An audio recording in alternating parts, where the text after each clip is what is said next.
Hey everyone, welcome back to another episode of Untangled Vines, redefining the rules of work. Today, we have the pleasure of welcoming Mischa van Wieringen. I might have said that wrong, hopefully not.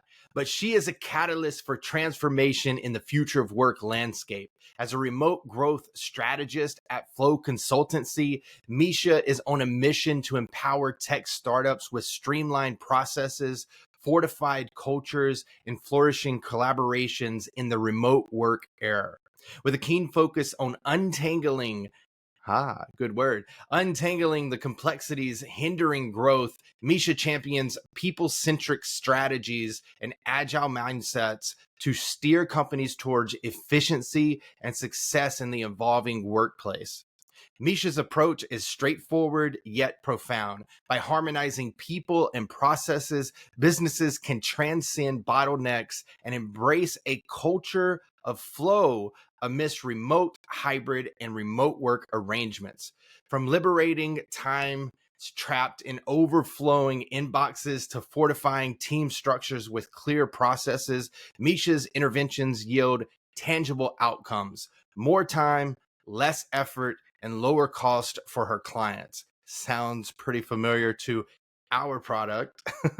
But join us as we delve into Mischa's insights, glean wisdom on navigating the future of work in tech ecosystems, and uncover the secrets of unlocking organizational efficiency in a rapidly evolving workplace. Let's extend a warm welcome to Mischa on Untangled Vines right after the little snippet here.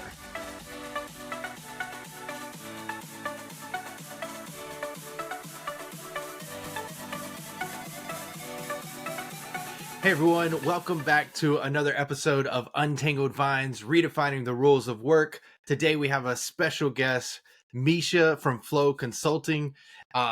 Mischa, thank you for being a part of the community and being on this podcast. Yeah, it's great to be here. I'm excited. I know that it's taken us a while to get here because you're a very busy person. So thanks for taking the time. But I want to go ahead and dive into it. And so I know that obviously like one of the key things in our world is everybody's talking about remote work, hybrid work, all that kind of stuff. So with it becoming more prevalent, reshaping the traditional notions of work and collaboration, from your perspective, what are the key benefits and challenges that tech startups encounter embracing remote work, and how can they leverage this paradigm shift to drive innovation and growth? That's a big Yes, that was a question, lot. right? All right. So the first part, repeat the first part. Yeah. So basically, from your perspective, what are the key benefits and challenges that a tech startup has whenever they're embracing remote work, opposed to being all in the office? Yeah. So I think how to start this. So embracing remote work is one, yes.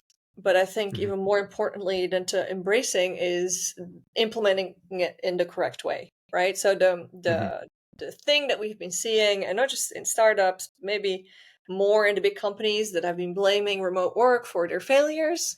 The last year, we've seen multiple, like I can name 3 already. Because it's a very easy scapegoat, right? Because it's something new, and something, when not done correctly, you can really, really do it badly. So when you say embrace, yes, but first is really implementation and making sure you understand what it means.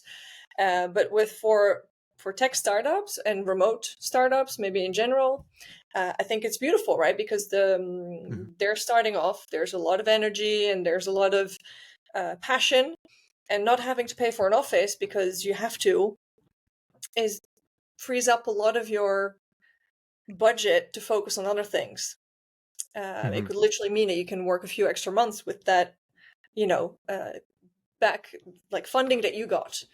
So I don't know if that answers the first question. Yeah, it does. Because, I mean, you're talking about 2 things right here, which is, one is embracing it. So it's like more of a mindset. And then 2 is actually putting structure to remote work. So Yes. maybe we can dive in that instead of the second part of the question. How do you approach? Because I know that you specifically help organizations with this issue. How do you specifically approach it with helping organizations, startup or beyond, really identify what they need as an organization and put structure to remote work? Yeah. So the way that I put structure to remote work and I really identify what they need is first realizing that in a remote work setting, there is no culture without operations. Like you can think Mm, of your vision and your mission and then, set up some guidelines on how you want to communicate, on how you want to talk to everyone. But if that isn't backed up by operations, so processes, systems, and tools, it will literally fall hmm. through, which is completely different than in the office, right? It's Yeah. definitely something that you need to shift your mindset on because it's not something that's easy. But again, Hmm. when done right, absolutely doable. So the way I go about it is really first start with the culture part. So, okay, what do you guys actually want to be? What kind of company do you want to be? What kind of culture do you want to create? What is your mission? What is your vision? And then the biggest part in that, which you don't really have to do like in an office setting, Hmm.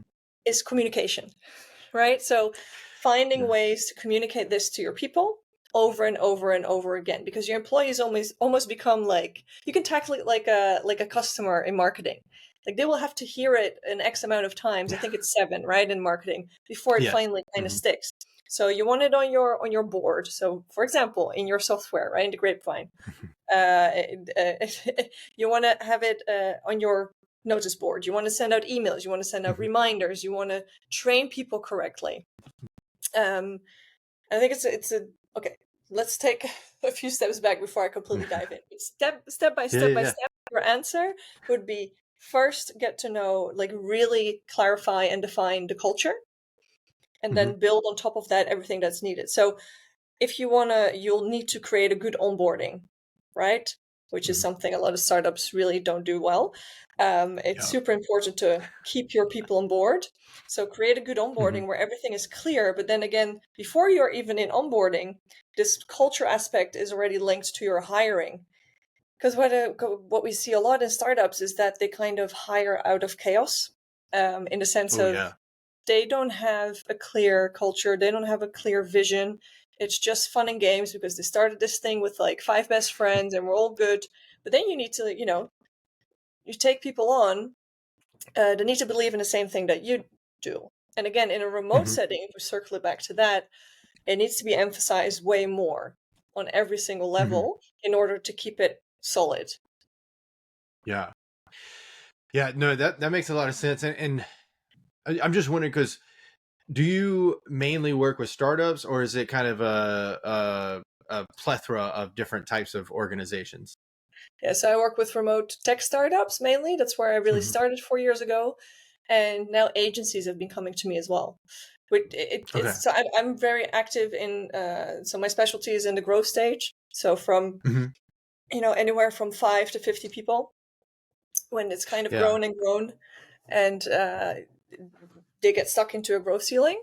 That's when I come in Yeah. and really help them through the next stage. Okay. No, that's perfect because maybe we can hone in on that for a moment because like I think that is the huge part, right? Because like you mentioned, you might start the company with three or five of your best friends, and whether they're in the office or not, they're all talking no matter what because they're already friends. And Exactly. so, but then yeah, and then you go to that 10th employee, and then the 20th, and then all the way to 50. Like what are some trends that you notice from the clients that you see where it just no matter how good they are, there's always like this thing that occurs. Can you talk about something that you've seen Yeah. as a trend over time? Yeah, absolutely. I think the biggest thing that I see in most, I see very, let's put it this way, I see very little startups with whom, like, their first hires are still there 5 years later Hmm. because of the exact reason we just discussed, right? Because they weren't Yeah. clear on their culture, they weren't good on their onboarding. And what happens is that they kind of hire of like, oh, we need an expert, oh, I think you'll do. And then you end up with 5 extra people. And then 2 years later, it's like, oh, but wait, now we actually need to think about this culture because, that's the basis of any company. But these guys don't actually fit in it. So it's really a shame because you go so fast, and I get it, don't get me wrong, but like it takes a very short moment to get this clear. It's not rocket science, it's not super hard, but just having it clear, communicating it in your hiring process, in your description of a job vacancy and stuff, and then getting the right people on board. Yeah, it's a huge thing. And it's, again, I see very little startups that have the same people working for them 5 years down the line. Yeah. Do you think it's, I mean, because I am thinking that there's like two things that are a factor here. One that you mentioned, which is taking that time to plan it, taking that time to really identify what type of people are we trying to get on board. But then is there also an aspect of just that startup culture as well? Like, do you find that at that growth stage, you kind of just have to grind it out, and some people are going to just as a result burn out and then go somewhere else? Or do you find that whenever you do help implement those processes, that you can kind of extend their their retention of their employees a little bit longer? Can you talk a little bit about that? Yeah, absolutely. So, when you're talking about burnout, when you're talking about people leaving, the reason that they do is, one, they might want to grow, okay? But that means there's no growth for them within the company. So that's already interesting. But two, if they're really leaving because you say like a burnout, or, it's just been a grind, they just want something else, that has to do with something not meeting their needs, right? So I think it's every company's um, not goal, but like responsibility to create an environment where and it's interesting because this is not just startups, not just agencies, it's big companies. And it baffles me every time because there's such a lack of communication. So the simple part is, okay, here you have a job, these are the expectations, and then people come in and these expectations are not met because, one, they're expected to do more, or they need to do something completely different that wasn't part of the package. So that's all part of, again, that hiring process and that job description, getting clear on that. But one step back, it means that you need to be really clear on what kind of people do we need to hire, right? Because I work as a fractional COO, and a lot of the startups that I actually get to work with, they're looking for a full-time COO. Now, the reason I work as a fractional is because together with them, I help them through this phase, because it could be, so we gain clarity on all these aspects, and it could be that they don't actually need a COO. It could just mean that they need a general manager or a head of operations, and that could be enough, right? So again, it's back to, like, I call it chaos hire, but you call it excitement hire. It's more hiring for the numbers. And this is actually a quote from a startup founder that I talked to, and he said, we had a really good conversation. He was like, yeah, what we did is we were 5, and then in 2 years, we went to 15. And then I realized, crap, this is not like the right people at all. They went back to 5, and now they're at 10. So this is 5 years down the lane, they're back to 10. And what he said is, I asked him, like, but why did you go to 15? And he was like, it was just the sake of hiring. So it's like a numbers game in that sense, right? So it's, we're cool, we're growing, there's more people working for us. And I think it's the same with certain, how do you say? Sorry. No, you're fine. With certain roles within companies. So, C-level sounds very fancy, right? It's and head of this or head of that.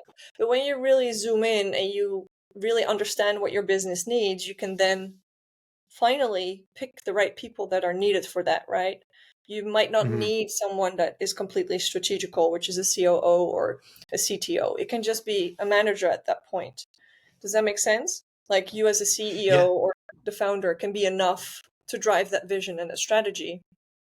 You might not need another person. So I know we're kind of going away from remote work, but that's super important. Yeah, no, I think if we kind of reflect on what we've been talking about so far, is it's really setting that foundation and Yes. understanding what you want to become when you grow up as an Yeah. organization, right? Absolutely. And Well said.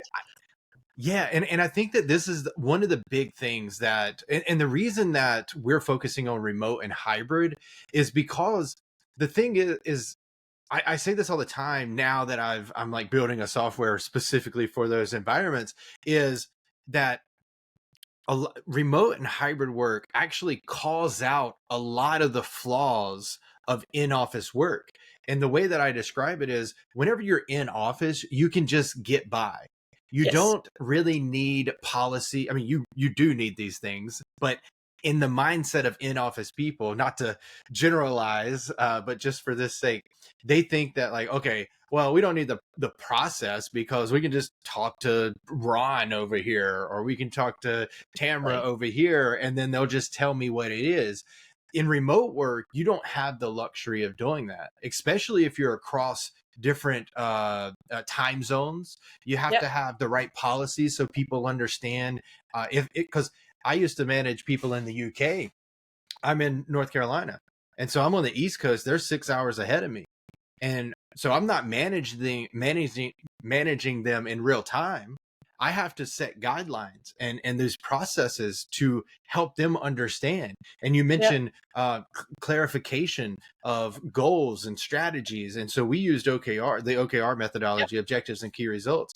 And I would manage to performance. I wouldn't manage to butts and seats or how long they were in the office. Absolutely. And so yeah, so I want to kind of hone in on that a little bit. You mentioned communication a couple of times. How do you tie in operations to communication, and not just those two together? How do you really make it stick? Because that's a tough thing. You can do all Yeah. this work, you put it out there once, and it's like, that's it. Yeah. But you gotta, yeah, tell us a little bit about that.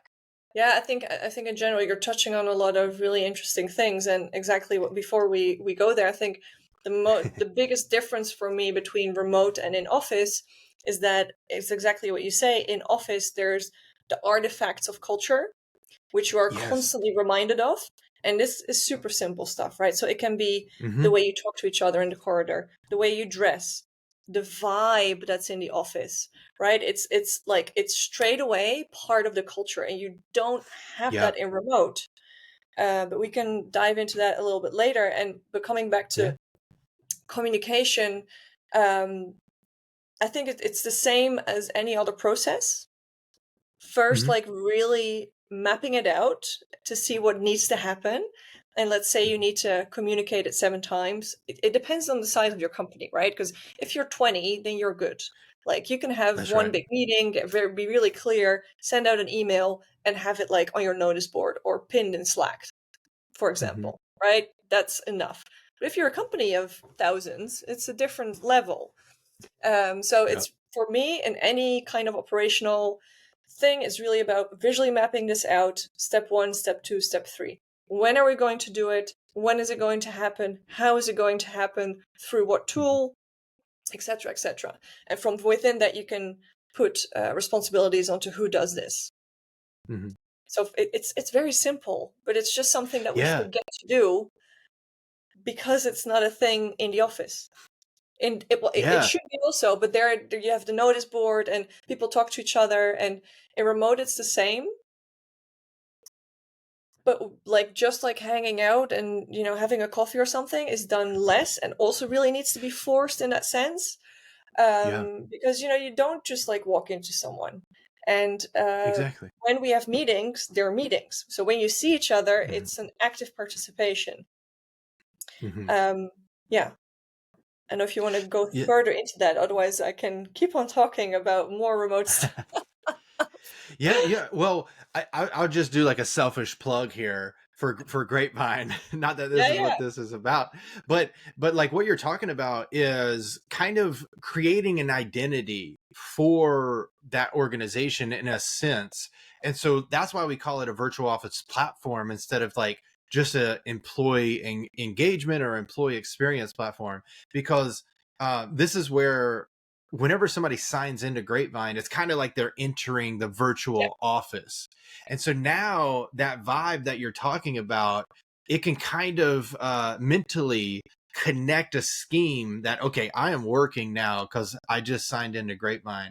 And so that's a little bit of the identity that you're talking about that just happens in the office versus one of the words that I love that is often connected with remote work or hybrid work even is intentionality.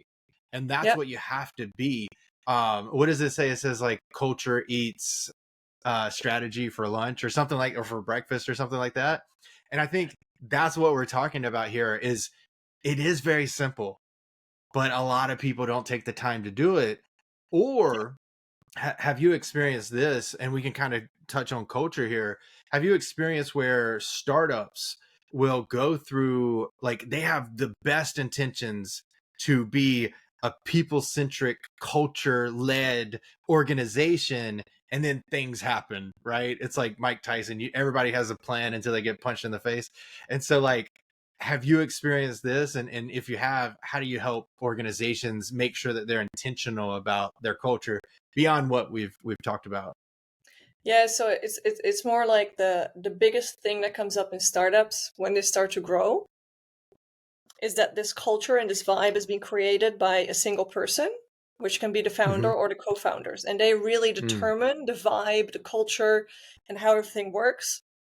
Mm-hmm. And then when the company starts to grow, the distance between the founder and the team gets bigger, of course. The group gets smaller. Mm-hmm. So again, back to operations, the base and the foundation of your business, if you ask me, because when you have that set, you're good. So it's about how can we create an organize, like for me, operations is directly linked to scalability because it's directly linked to not being dependent on a single person in an organization, right? Mm-hmm. So what if the co-founder is gone tomorrow?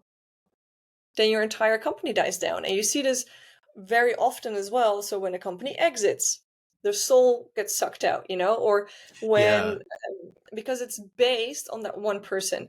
And yes, we are human, of course. Like the vibe that we set out and the connections that we make, it's absolutely, that's a huge part of culture. But I do believe, like, let's say up to 80%, you can hold that together with different aspects in the business and operations processes, and all of that is absolutely key. Mm-hmm. I think I went completely past your question there, but No, no, this is a lot good of because connection. well, I think if like again, like if we look at like where the conversation is going, it all goes. I would say like three pillars, but correct me if I'm wrong. So there's one is like building that foundation, which include culture and operations, Yeah. and so it's kind of like foundation, culture, operations, but then you tap into like clear communications and expectations. Yes. Um, and then it kind of all goes back to like, are we intentional about all of those, Yeah. which culture includes the hiring process, and even before we think about the job description and all that kind of stuff. Do you ever have any issues whenever you're working with founders or executive teams, leadership teams, where it's like, okay, Mischa, this sounds great, but that's not gonna work here? And if you do experience that, how do you kind of overcome it? And what are some of the objectives that you might get whenever they're resistant? So there's a big thing with me. I only work with companies that want to work with me, right?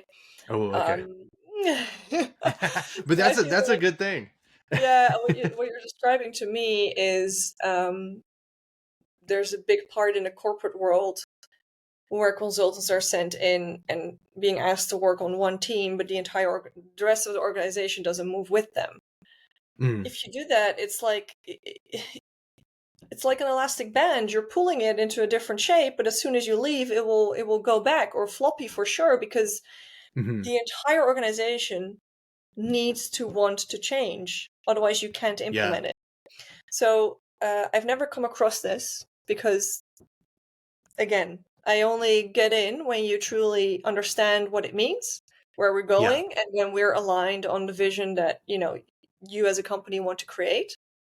Um, and I think a big part of it is change management and making sure that people Yes. go into the transition correctly. So my question more would be to you, in what kind of cases would a leadership or C-level not want to do something like this?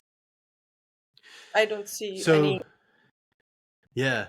So in my experience, like let's take OKRs for example, because in the past company, I led OKR, the entire OKR program.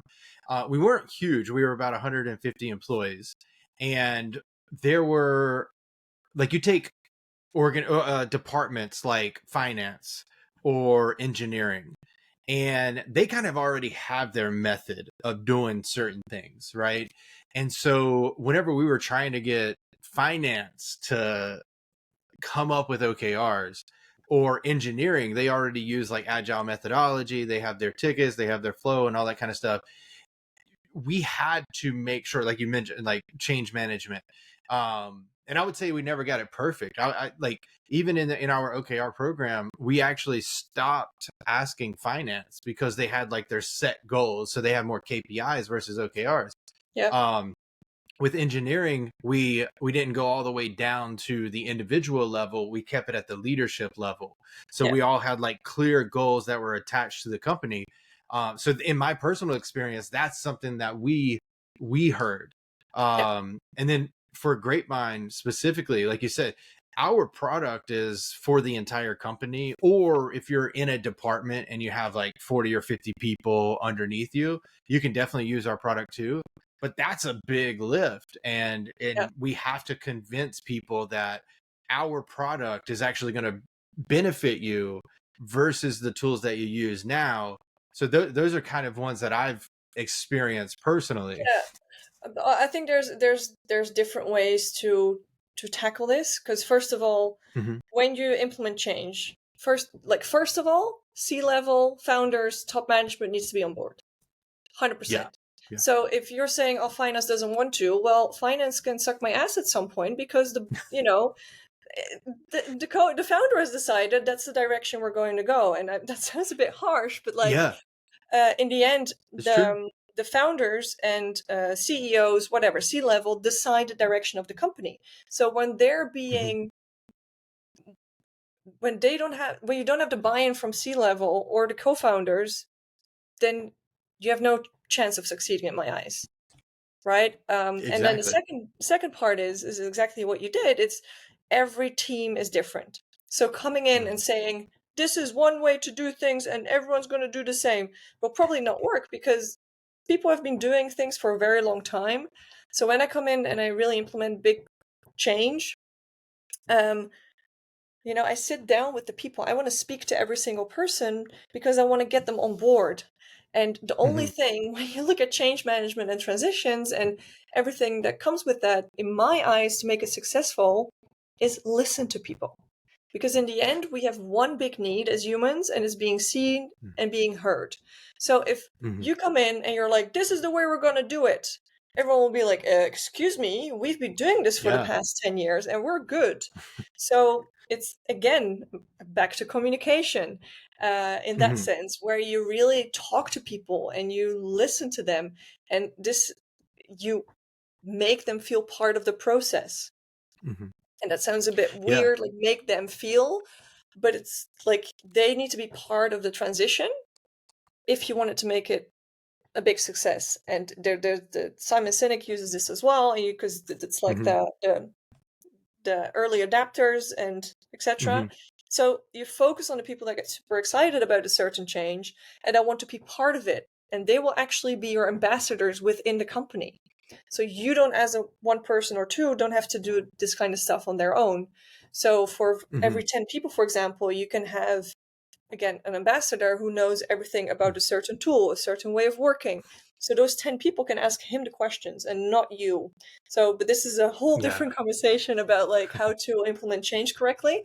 But I do think there's a very simple way in doing it well, and that's Yeah. just listening and talking to people on the floor, which is forgotten. Yeah. It's It's so crazy because another theme of this topic or this conversation so far is that it's just doing the easy things and making sure that you follow through on them, right?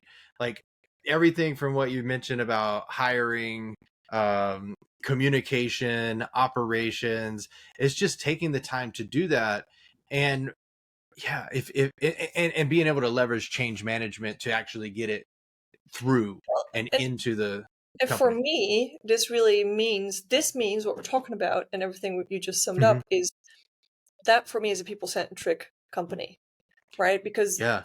you're not a machine, you're not a factory.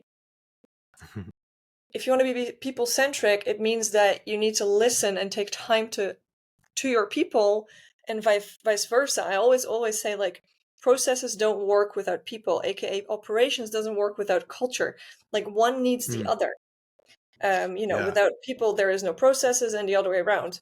So this whole and I now that we're talking, and the first thing that I said was probably a bit harsh because I didn't mean it that way, in the sense that when I said, like, the top decides what happens, but I mean in the sense Hmm. of you need to have buy-in from C-level to implement change, Yeah. but you also can't have the other way around, right? So you can't have a founder that suddenly decides, oh, we're going to do it this way with, like, a company of 100. Yeah. um if it's just like, if it's shoved down people's throats, they'll put up resistance, and they'll be like, hell Yeah. no. So again, it's a fine line, but it's, in my eyes, it's not hard. It just takes time and tactics, Hmm. and talk to people, make them feel heard. Yeah. And so I majored in my undergrad, I majored in psychology with an emphasis on organizational psychology. I ran into the likes of Adam Grant, Laszlo Bach he used to be VP of Google people operations, and Simon Sinek was thrown in there too. And there was I can't remember the exact study, but I'm sure it's out there, where even if employees are heard, like only heard, you don't actually have to implement what they said. They are more likely to adopt whatever Exactly. initiative is that you're trying to do. So Yeah. just bringing people in is enough to kind of correct the ship or get them on board and then move in the right direction. Maybe it was Good to Great by Jim Collins. I can't remember, but Yeah. No, it's true. but it's the same in any human dynamic. And, like, if you look at let's say you have a group of friends of 10, and you thought that you were going for dinner to an Italian, to have pizza, and then suddenly you Hmm. show up the next day, and you're going to a fish restaurant, but you hate fish, but you hate it even more Yeah. because you didn't have the choice, and no one even told you about it. Yeah. It's so simple, right? It's like, and it's not, oh crap, we forgot to tell you. No, it's like, I'm forcing you to go eat fish with me. Hmm. It's Would that person have been brought up to speed? It probably would have been a different conversation. It would have been fine, maybe a bit like meh, but they would have gone, Yeah, because the exactly. Exactly. And that's what I'm thinking, like, because if we kind of go back to remote work for a little bit, like it's so easy to neglect certain people, or they have like proximity bias, right? A lot of people talk about that, especially like a hybrid environment where some people are working 100% remote, or maybe they're just not in the office that day, and then the people in the office have this idea or this brainstorm, they come out with a great idea, and then all of a sudden the person who comes back into the office the next day, or they sign online and they have a meeting and they're like, oh yeah, we're going this direction and we're doing this, then that person is like exactly like your example, they're like, do I not yeah, matter anymore, exactly, and that's exactly the feeling that you're hitting. And people want to matter. They want to, again, the only thing we want is to be seen and heard. Tap into Hmm. that into your employees, and you'll be good. Like, Hmm. it's really that simple. And these kind of things are very simple to solve as well. Again, with processes and communication. So make sure that Yeah. it's logged. Make sure it's communicated to the rest of the team. And it can be a tiny bullet point list of, Yeah. like, hey guys, this is what we discussed. This is the key items. These are the decisions that were made. If you have anything Mhm. to say, you have until tomorrow 12. Done. Yeah. Setting the boundaries and like being really clear in expectations and then managing them, Mhm. that's all you need for, like, in my eyes, to run successful teams. And it goes wrong so often. And again, not only in startups, in big companies too. But yeah, Yeah, big companies, in office, hybrid, remote, it doesn't really matter. no. So take me into Flow and talk about, like, do you have and I know I should have started with this question, but do you have like a certain framework? I know that you have a program out there too. Like, how do you get people on board with this type of stuff? Because and I know maybe I've already asked this, but um because a lot of people will look at certain things, like you mentioned, it might sound weird to say feel. To me it doesn't, but to other people it can, because Yeah. it's like soft, Yeah. how do you have a certain framework to get people on board? Do you have some type of hidden secrets that that you use to help break through these certain things? Okay, good question. So first of all, with Flow Consultancy, like I told you before, like I work on two levels, right? So I come in as a fractional COO, that's around like 20 hours a week, and that kind of changes. It can be just one job in a year or two. And Hmm. besides that, I created the Ops Accelerator program, which is really for Hmm. those between the 1 and 10 employees, agencies and Okay. startups, because I saw this huge gap of those people also needing operational support, but it was just too Hmm. expensive to hire me, for example, as a fractional COO. Yeah. I mean, what tools do you choose? Like, how do you set up your processes? Where do you start? And then how do you create kind of a strategy for in 3 years' time? Hmm. So that's where I help, and the frameworks I use for that, and then I'll get to your question because I think it's a little bit more on the implementation. I use the Scale at Speed framework Hmm. and the book Traction, which a lot of people might know. Oh So yeah. very focused on operations and creating a future base or creating a base for your future growth operationally Hmm. and people and strategy, etc., etc. But Hmm. then your second question, again, I'm very simple in that I don't work with people who don't feel me. So Mm. I'm not going to sell myself to someone that I don't vibe with, I don't connect with, that they directly Hmm. have resistance to me. That's not going to work. Yeah. The founder sets the tone, right? The Yeah. founder Yeah. decides. So if I can click with the founder, the rest will be fine. Because as Hmm. soon as you meet these kind of people, you kind of know what kind of employees will be working for them. And they're not there for the fun of it, especially not in startups, right? They're there because they believe in an Hmm. idea, or because they find it cool, or whatever. So I don't know if that kind of answers your question, because I think it was more towards how do you get through resistance and change, do you mean? Or Hmm. Yeah, no, I think it answers the question. Because basically what I was trying to get at is there a certain framework that people can take away from it? And like you said, I think the way that you approach it is in your program, and then also as a COO, a fractional COO, with the things that we've already touched upon.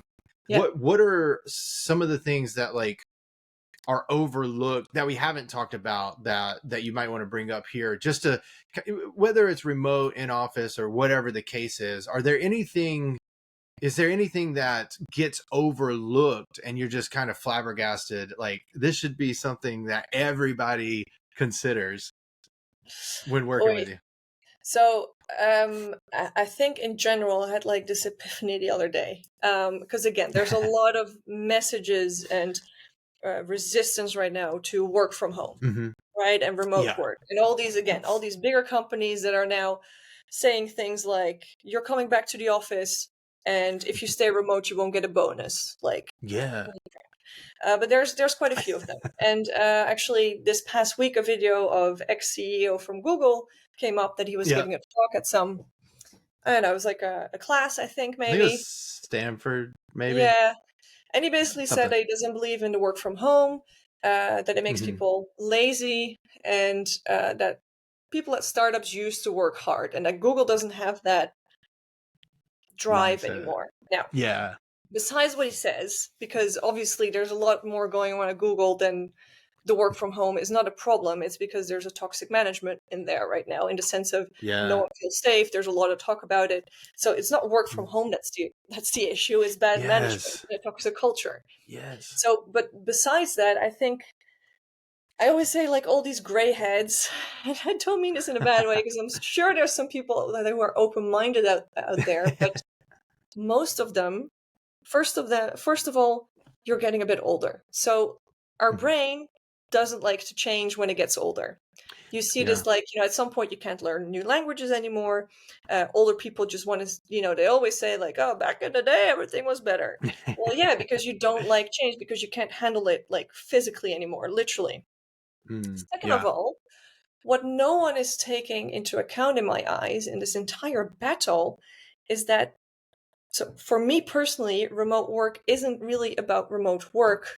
It's about the innovation around the way we work. Because Yes. there have been so many shifts that we're not taking into account. So if you look at 50 years, we don't even have to, 30 years, one, the workload has shifted dramatically, right? So the amount of work that we do today compared to 30, 40, 50 years ago is crazy. Like, it's something completely, it's a different level. Two, 9 to 5 was perfect for when dad would work and mom would be at home. Yeah. We're now in a period where both parents are working. They're away 5 days a week. And add then the extra workload that we're talking about. It's a huge ass pressure on the family, and they want to raise kids, and there's an overload of information, and we want to take every opportunity, and there's more opportunities now, and it just kind of keeps on going. So for me, the remote work is not, it's not that simple as, or I'll take it back. The remote work for me is linked to flexible working, which I 100% think will be the future of work. I'm not sure fully remote work will be the future of work. There'll be a middle ground, but it's a spectrum that we need to play with, because it's a sociological change that we're going through. There's a shift happening. We can't go on the way that we've gone, because the way, I'll put it this way, the way we're working is changing because our capacity hasn't. Right? So we're acting like we should be able to handle more. But again, 30 years ago or 50 years ago, when dad came home, he didn't do half the work that we would do on a day. Right? There's a lot of focus. We're not even talking about all the screens that we're dealing with. It has a huge impact on our brain and the capacity, and etc., etc. And it's beside, like, all the benefits that it gets, but they're benefits because we're in a different era. And the new generation is coming, they want different stuff, so it's, I think, as a ex-CEO or a former CEO, instead of, like, bashing it down, like, start facing it, that it's not about remote work specifically, but it's about looking at innovative ways to change the way that you're working in a company, because it's based on an old system, so it's not going to work anymore. I couldn't agree more. I actually just recorded, we do like a future of work weekly report each week. I just recorded an episode. Maybe I got a little heated on it about Eric Schmidt's comments. Because the clip is talking about, like, Google chose to focus on work-life balance opposed to winning.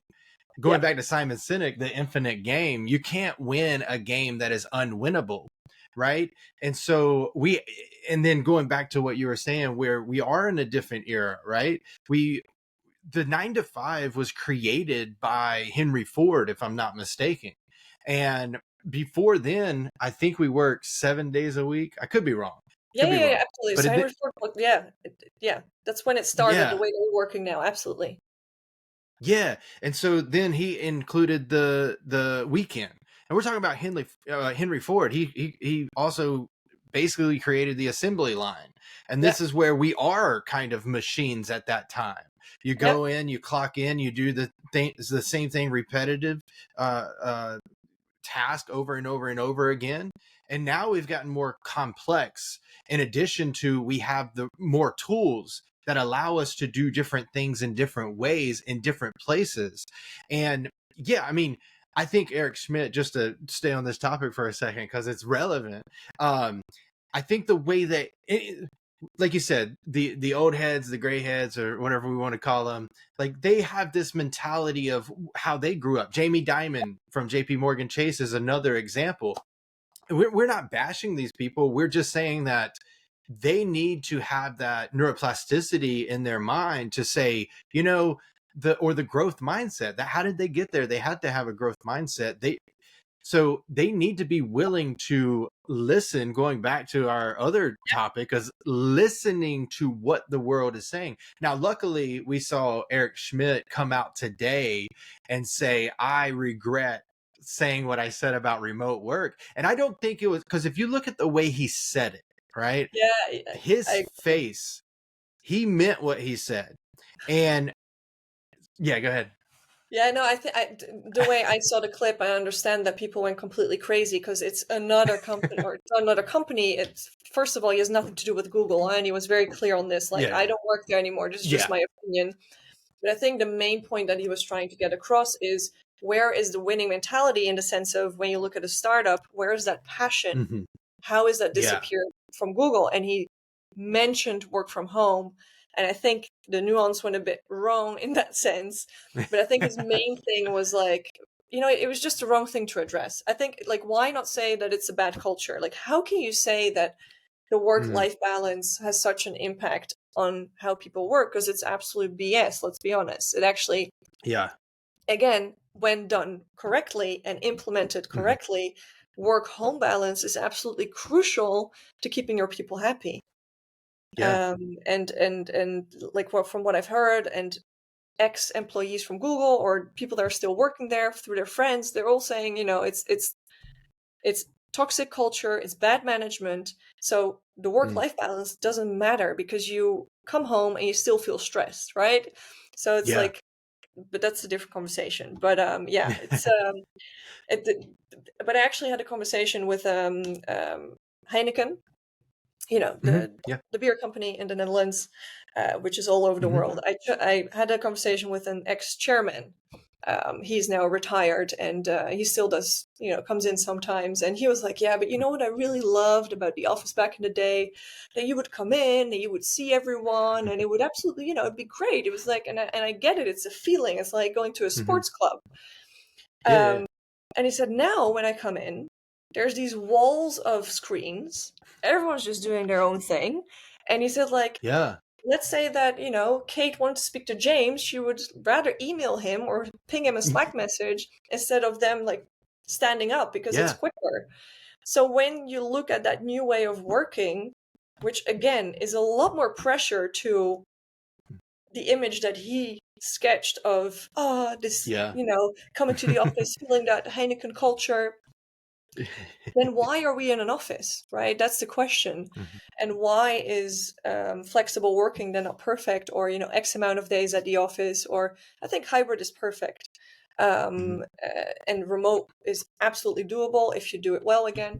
But anyway, I had a really good conversation with this guy. And the last thing he also said, we had a bit of a discussion about this, because he understood that things need to shift.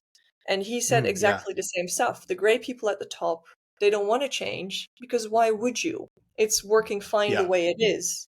And then when we look at the US, for example, and the north of Europe as well, talking Netherlands, UK, there's a lot of big dinosaur companies that don't need to change at this point, because there's so much money, right? It's ancestral money almost that keeps the company going. So, but they will need to at some point. I am 100% sure of it, because it's, again, the capacity that we have as humans doesn't change, but we're putting the bar higher and higher and higher. Yeah. There's so many things to call out there. Let's see if I can remember all of them, because that was a good run right there.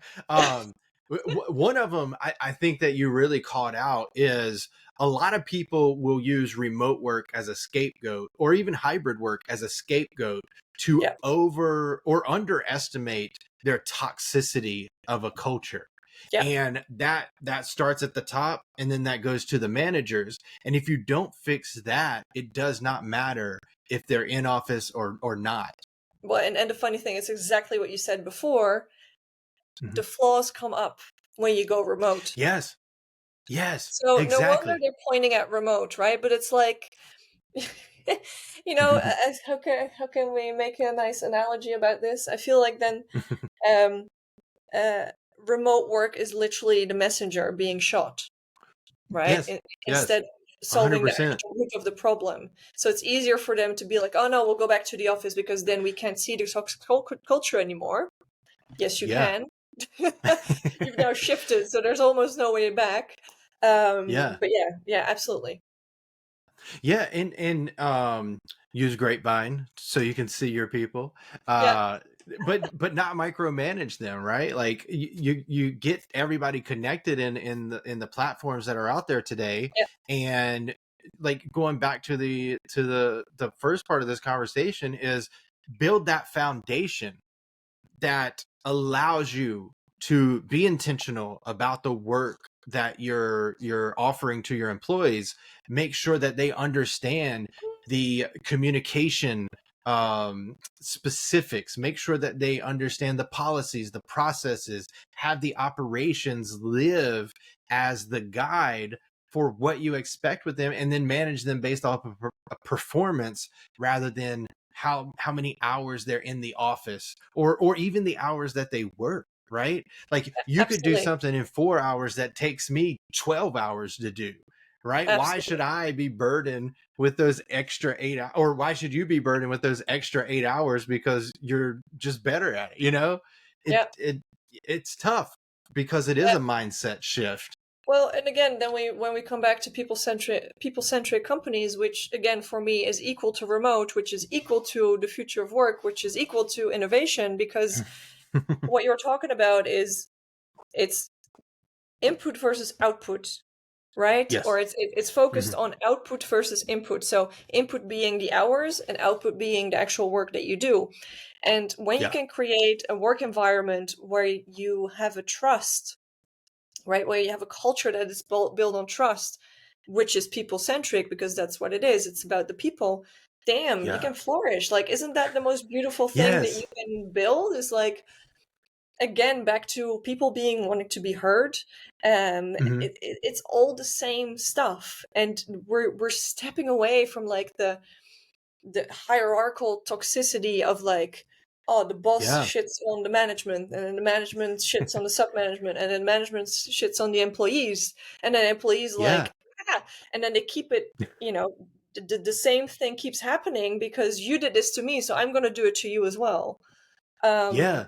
yeah, I don't know, it's, I think in that way, again, for me, remote work is just beautiful because we're stepping away from that without it even being Yes. remote work. Like, it's not about the remote part for me. It's, Exactly.